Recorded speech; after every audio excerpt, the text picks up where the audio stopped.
నమస్కారం ETV news కు స్వాగతం. ఈనాటి ముఖ్యాంశాలు. అమరావతిలో ఆరంభమైన జాతీయ మహిళా పార్లమెంట్, చట్టసభల్లో మహిళా రిజర్వేషన్ల ఆవశ్యకతను చాటి చెప్పిన సదస్సు.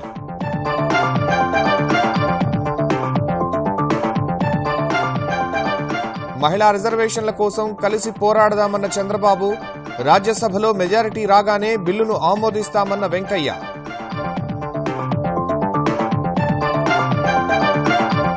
తమిళనాట కొనసాగుతున్న నాటకీయ పరిణామాలు, ప్రెసిడియం చైర్మన్ పై శశికళ వేటు, ఆమెనే బహిష్కరించామన్న మధుసూదనన్. తాజా పరిస్థితులపై గవర్నర్ సమీక్ష, ఎమ్మెల్యేల అపహరణపై నివేదిక ఇవ్వాలని డీజీపీకి ఆదేశాలు, విద్యాసాగర్ రావును కలిసిన స్టాలిన్. యూపీలో మోదీ విస్తృత ప్రచారం, ఎస్పీ కాంగ్రెస్ కూటమిపై ఘాటు విమర్శలు, దేశాన్ని దోచిన కుటుంబాలకు బుద్ధి చెప్పాలని పిలుపు. తెలంగాణలో యువత ఉపాధి కోసం సిల్క్ మిషన్, మంత్రి కేటీఆర్ ప్రకటన, ఆందోళనలకు ఆకర్షితులు కారాదని హితవు. 7 ముస్లిం దేశాల నుంచి వలసలపై ట్రంప్నకు మరో ఎదురుదెబ్బ, అమలు చేయడం సాధ్యం కాదన్న San Francisco appeal court. Uppal టెస్ట్లో పట్టు బిగించిన భారత్, తొలి ఇన్నింగ్స్లో 687 పరుగులకు డిక్లేర్, ద్విశతకం చేసిన కోహ్లీ, వృద్ధిమాన్ సాహా సెంచరీ.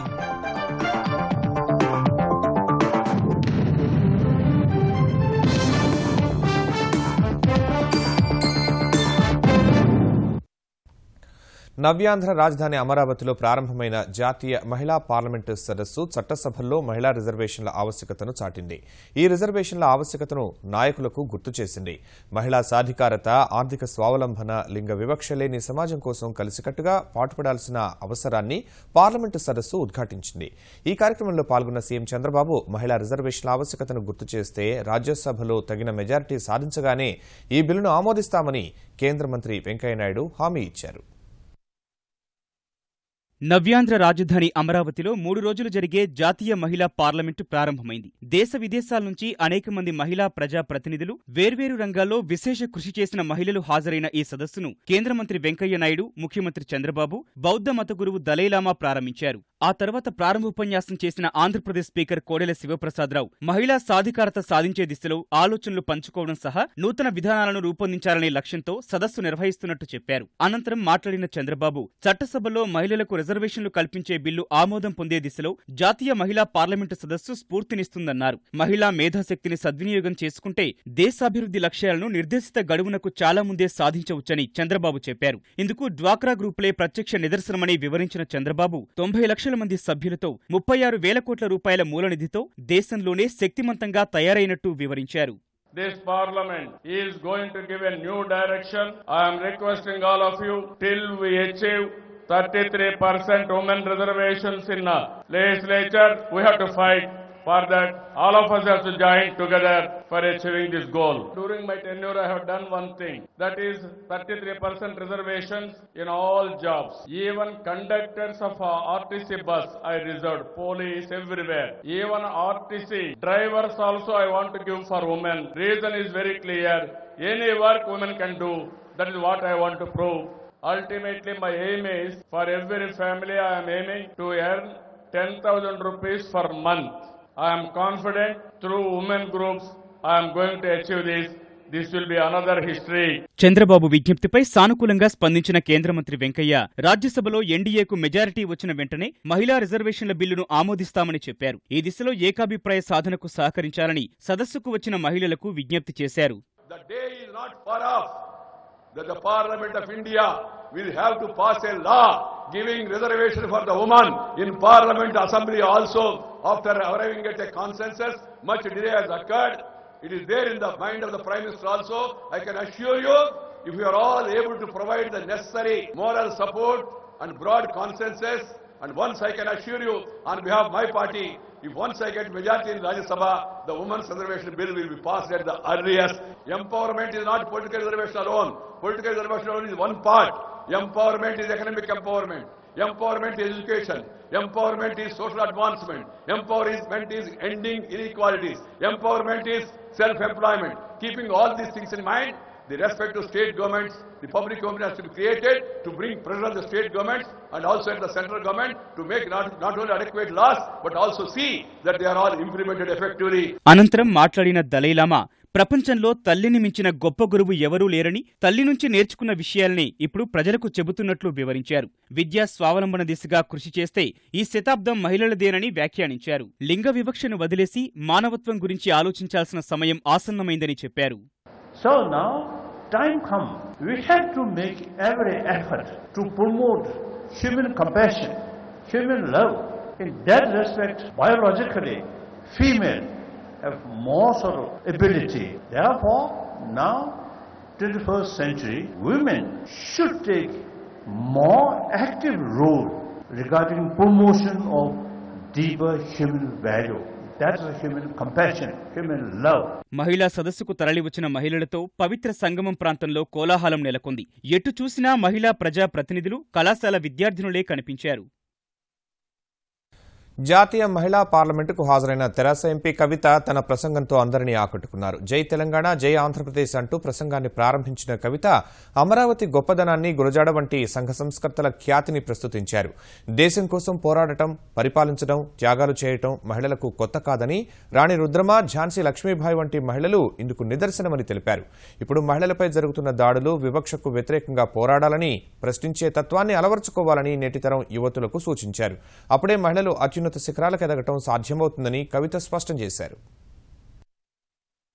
మన నాన్నలు చెప్తా ఉంటారు, మా భార్య మహారాణి, మా ఇంటికే మహారాణి అని చెప్తారు. ఇంటికే మహారాణి అని చెప్పినామా లాస్ట్ కి వంటింటికి మహారాణి అవుతుంది. సరే వంటింటికి మహారాణి కదా, మరి వంటిల్లంతా మనదే అనుకొని వంటింట్లోకి వెళ్తే వంటింట్లో ఉండే పాత్రల మీద కూడా నాన్న పేరే కనపడుతుంది తప్ప అమ్మ పేరు ఎక్కడ కనపడదు. ఏనాడైతే అది కొద్దో గొప్ప మారుతుందో తప్పకుండా మహిళా సాధికారతకి మనం బాటలు వేసిన వాళ్ళం అవుతామని చెప్పి నేను విశ్వసిస్తూ, మరి అన్ని మార్పులకు ఇది ఒక మంచి వేదిక అవ్వాలని అమరావతికి వచ్చి నాకు మాట్లాడే అవకాశాన్ని ఇచ్చినటువంటి గౌరవ పెద్దలందరికీ కూడా పేరు పేరున కృతజ్ఞతలు తెలియజేసుకుంటూ, జై తెలంగాణ, జై ఆంధ్రప్రదేశ్, జై Hind.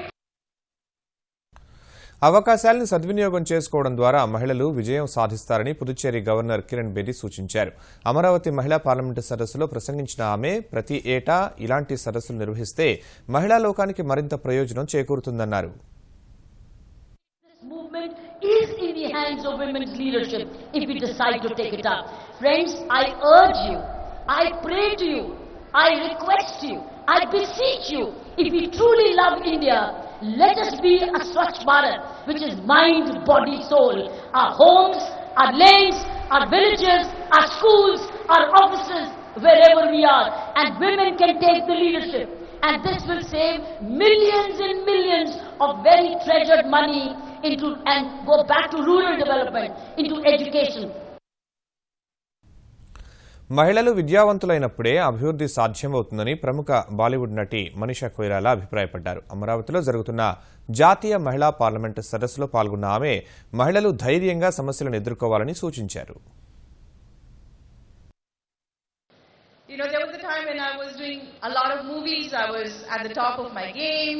I was shocked to know my salary and the hero's salary, the difference was huge. I thought I was important for the film. But when I saw that, I was so hurt and disappointed. I asked the producer, this makes me feel unwanted, this makes me feel small. We have almost 50% women voting, yet only 11% member of parliament are women. If we have more women on decision-making chairs, on policy changing and making chairs, what kind of a parliament we will have, what kind of a government we will have. జాతీయ మహిళా సదస్సును పురస్కరించుకుని అమరావతి పవిత్ర సంగమం వద్ద నిర్వహించిన కృష్ణా హారతి కనుల పండుగగా సాగింది. వేద మంత్రోచ్చారణల మధ్య అర్చకులు నదీమ తల్లికి హారతులిచ్చారు. పాడి పంటలతో ప్రజలను చల్లగా చూడాలని ప్రార్థించారు. ఈ కార్యక్రమానికి సీఎం చంద్రబాబు, సభాపతి కోడెల హాజరయ్యారు. నదీ తీరం జనంతో కిటకిటలాడింది. అంతకుముందు పవిత్ర సంగమం వద్ద Amaravati global dance and music festival ను చంద్రబాబు ప్రారంభించారు. ఇందులో వివిధ రకాల ప్రదర్శనలు ఆహుతులను అలరించాయి.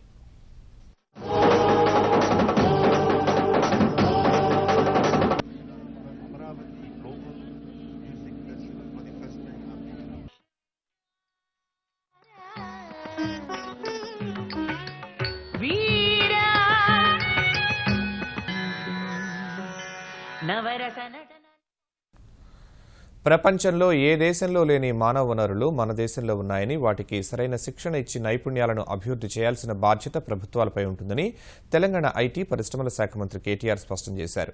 యువతకు ఉద్యోగ ఉపాధి అవకాశాలు కల్పించడానికి ముఖ్యమంత్రి కేసీఆర్ కృషి చేస్తున్నారన్న మంత్రి త్వరలోనే తెలంగాణ స్కిల్ మిషన్ ఏర్పాటు చేయబోతున్నట్లు వెల్లడించారు.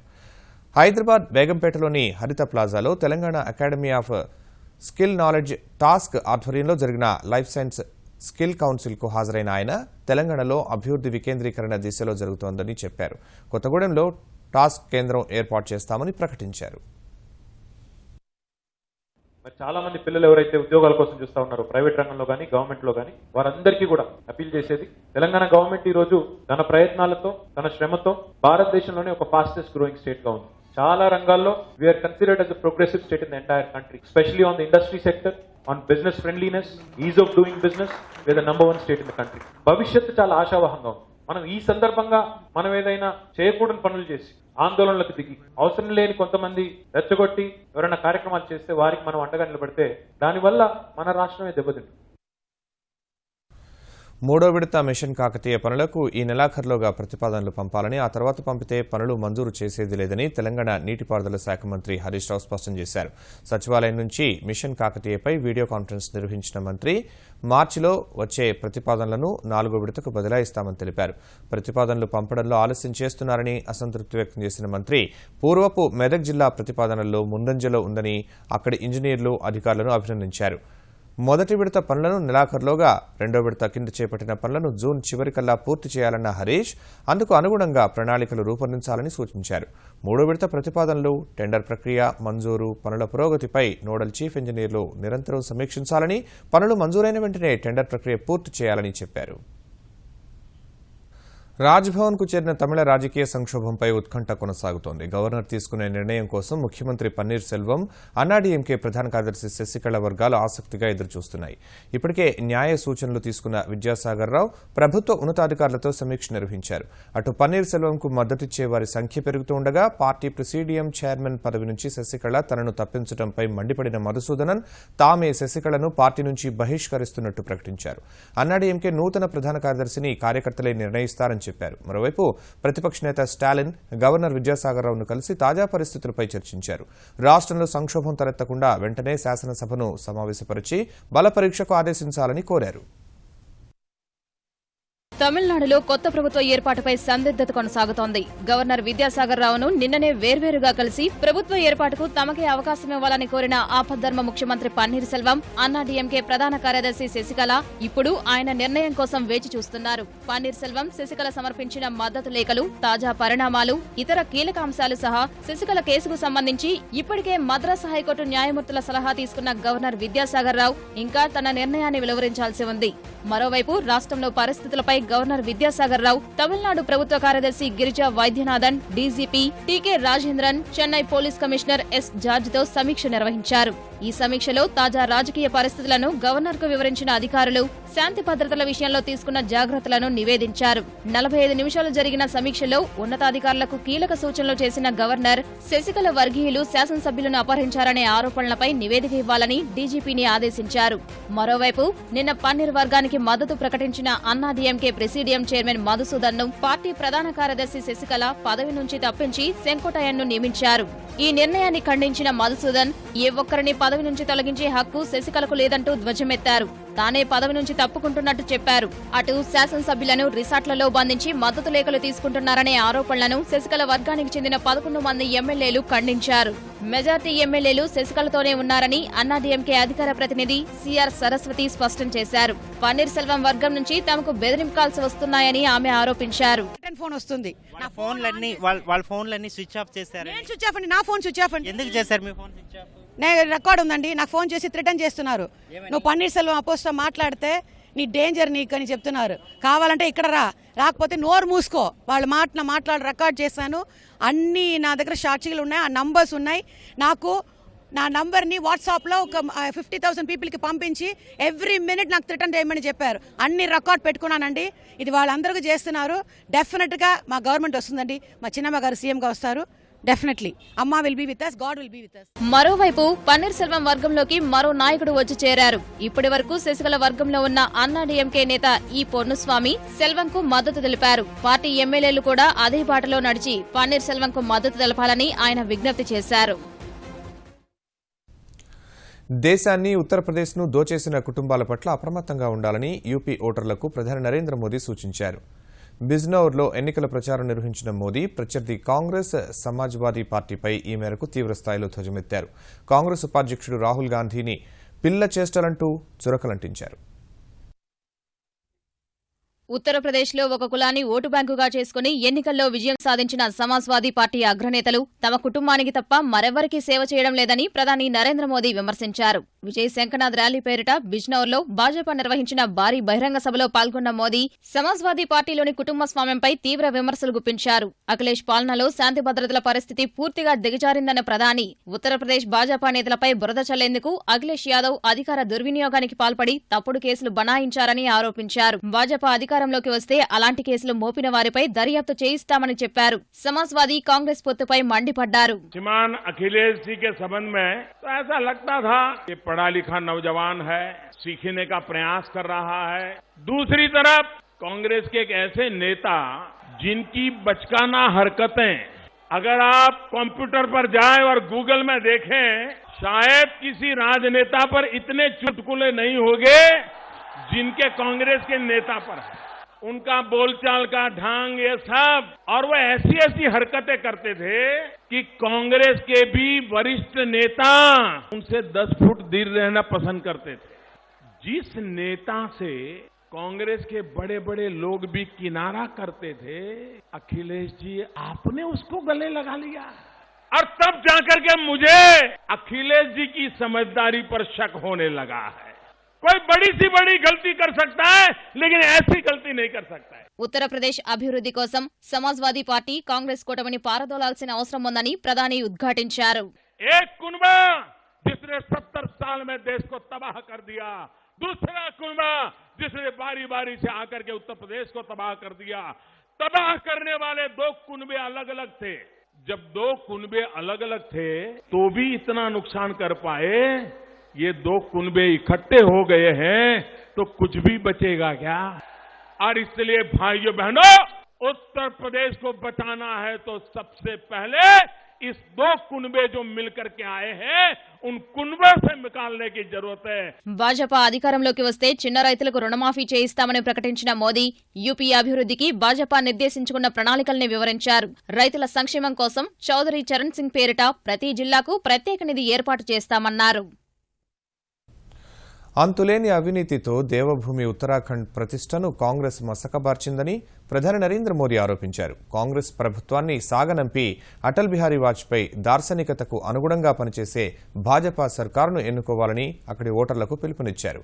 ఈ నెల 15న ఉత్తరాఖండ్ శాసనసభ ఎన్నికలు జరగనున్న వేళ హరిద్వార్లో భారీ బహిరంగ సభ నిర్వహించిన మోదీ అభివృద్ధి మంత్రంతో ఓటర్లను ఆకట్టుకునే ప్రయత్నం చేశారు. పెద్ద నోట్ల రద్దు తర్వాత నల్లధనం లెక్క తేలడం ఖాయమన్న భయంతో అక్రమార్కులకు ఇప్పటికీ నిద్ర పట్టడం లేదన్నారు. 70 ఏళ్ల పాటు దోపిడీకి గురైన సంపదను పేదలకు తిరిగివ్వడమే లక్ష్యంగా అవినీతి నల్లధనంపై పోరు కొనసాగుతుందని మోదీ పునరుద్ఘాటించారు. बच्चे के लिए 16 साल के 21 साल के 5 साल जितनी जागरूकता के साथ हम सोचते हैं, उत्तराखंड के भी ये 16 से 21 साल की उम्र बड़ी महत्वपूर्ण है. और इसलिए ये चुनाव उत्तराखंड 16 से 21 में किस करवट जाएगा, कौन सी ताकत से खड़ा होगा, ये समय तय करने का है. और इसलिए पहले जो हुआ सो हुआ. अब उत्तराखंड को रत्ती भर भी ये 5 साल गंवाने नहीं चाहिए. जिस सपने के साथ अटल जी ने उत्तराखंड के भाग्य को बदलने के लिए काम किया, बाद में दिल्ली में ऐसी सरकारें आई कि वो सारी गाड़ी पटरी पर से उतार दी. अटल जी के सपने पूरे करने का मैंने बेड़ा उठाया है भाई. जो वादे अटल जी ने किए हैं वो भी मैं पूरा करना चाहता हूं. और इसलिए मुझे उत्तराखंड के आशीर्वाद चाहिए. నిలఫర్ ఆసుపత్రిలో బాలింతల మరణాలను తీవ్రంగా పరిగణించిన తెలంగాణ ప్రభుత్వం 2 వైద్యులపై వేటు వేసింది. సూపరింటెండెంట్ సురేష్ కుమార్ సహా ఆర్ఎంఓ ఉషారాణిని బాధ్యతల నుంచి తప్పిస్తూ వైద్య ఆరోగ్య శాఖ ఉత్తర్వులు జారీ చేసింది.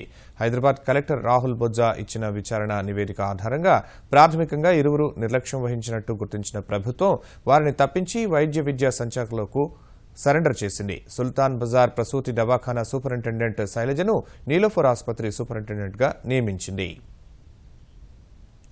హైదరాబాద్ బంజారాహిల్స్లో నిర్మించే పోలీస్ కమాండ్ కంట్రోల్ సెంటర్ నిర్మాణం మరో 19 నెలల్లో పూర్తవుతుందని తెలంగాణ డీజీపీ అనురాగ్ శర్మ తెలిపారు.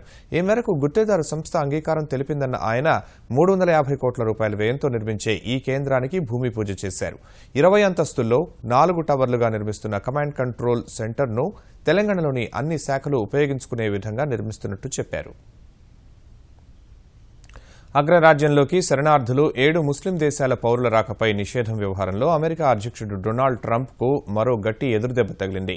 నిషేధంపై సియాటిల్ ఫెడరల్ కోర్టు విధించిన స్టేను ఎత్తివేయాలన్న శ్వేతసౌధం అభ్యర్థనను శాన్ ఫ్రాన్సిస్కోలోని అప్పీళ్ల కోర్టు నిర్ద్వంద్వంగా తిరస్కరించింది. నిషేధం అమలుకు అనుమతించేది లేదని 3 సభ్యుల ధర్మాసనం ఏకగ్రీవంగా తేల్చి చెప్పింది. శరణార్థులు 7 ముస్లిం దేశాల పౌరుల్ని అమెరికాకు రానిస్తే సరిదిద్దుకోలేని స్థాయిలో నష్టం జరుగుతుందనేందుకు ప్రభుత్వం సరైన వాదనలు వినిపించలేకపోయిందని కోర్టు అభిప్రాయపడింది. అవినీతి నల్లధనంపై ఉక్కుపాదం మోపుతున్న కేంద్రం ఈ దిశలో మరో కీలక నిర్ణయం తీసుకుంది. ఈ మేరకు డొల్ల కంపెనీల భరతం పట్టేందుకు కఠిన నిర్ణయాలు తీసుకుంది. ప్రధాని కార్యాలయంలో జరిగిన ఉన్నత స్థాయి సమావేశంలో విదేశీ మనీ లాండరింగ్, పన్ను ఎగవేతలకు సంబంధించి తీసుకోవలసిన తదుపరి చర్యలపై సిఫార్సులు చేసేందుకు టాస్క్ ఫోర్స్ ఏర్పాటు చేసింది. రెవెన్యూ, కార్పొరేట్ వ్యవహారాల కార్యదర్శులు చైర్మన్లుగా ఉండే ఈ కార్యదళం డొల్ల కంపెనీలపై తీసుకుంటున్న చర్యలను పరిశీలిస్తుంది. ఈ కంపెనీలపై బినామీ చట్టాన్ని ఉపయోగించి శిక్షాత్మక చర్యలు, బ్యాంక్ ఖాతాలను స్తంభింపజేయడం, నిద్రాణ సంస్థల పేర్లను తొలగించే చర్యలు చేపడుతుంది. బంగ్లాదేశ్తో హైదరాబాద్లో జరుగుతున్న ఏకైక టెస్టులో భారత జట్టు రెండో రోజే మ్యాచ్పై పట్టు సాధించింది. కెప్టెన్ విరాట్ కోహ్లీ ద్విశతకం, వికెట్ కీపర్ వృద్ధిమాన్ సాహా శతకం, middle order batsmen Ajinkya Rahane, Ravindra Jadeja అర్ధశతకాలు సాధించగా భారత్ 6 వికెట్లకు 687 పరుగుల వద్ద తొలి ఇన్నింగ్స్ డిక్లేర్ చేసింది. అనంతరం మొదటి ఇన్నింగ్స్ ఆరంభించిన బంగ్లాదేశ్ ఓపెనర్లలో ఒకరిని పెవిలియన్ చేర్చింది. ఈ ఉదయం 3 వికెట్లకు 356 పరుగుల వద్ద తొలి ఇన్నింగ్స్ కొనసాగించిన భారత బ్యాట్స్మెన్ కోహ్లీ, రహానే 4 వికెట్కు 222 పరుగులు జోడించారు. ఈ దశలో 82 పరుగులు చేసిన రహానే వెనుదిరగ్గా సాహాతో కలిసి ఇన్నింగ్స్ కొనసాగించిన కోహ్లీ తన కెరీర్లో 4వ ద్విశతకం పూర్తి చేశాడు. 246 బంతుల్లో 204 పరుగులు చేసిన తర్వాత కోహ్లీ వెనుదిరగ్గా తర్వాత వచ్చిన అశ్విన్ 34 పరుగులు చేసి వెనుదిరిగాడు. తర్వాత సాహా టెస్టుల్లో 2వ శతకం పూర్తి చేయడమే కాకుండా జట్టు స్కోరును 600 మైలురాయిని దాటించారు. మరోవైపు బంగ్లాదేశ్ బౌలర్లపై విరుచుకుపడిన జడేజా అర్ధశతకం చేయగా 6 వికెట్లకు 687 పరుగుల వద్ద కెప్టెన్ కోహ్లీ ఇన్నింగ్స్ డిక్లేర్ చేశాడు. అనంతరం బ్యాటింగ్ ఆరంభించిన బంగ్లాదేశ్ రెండో రోజు ఆట ముగిసే సమయానికి 1 వికెట్ కోల్పోయి 41 పరుగులు చేసింది.